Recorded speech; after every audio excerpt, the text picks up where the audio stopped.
गणनायकाय गणदेवताय गणाध्यक्षाय धीमहि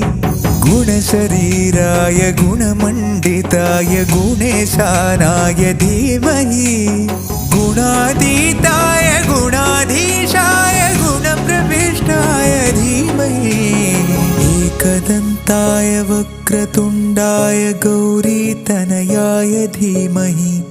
गजेशानाय भालचन्द्राय श्रीगणेशाय धीमहि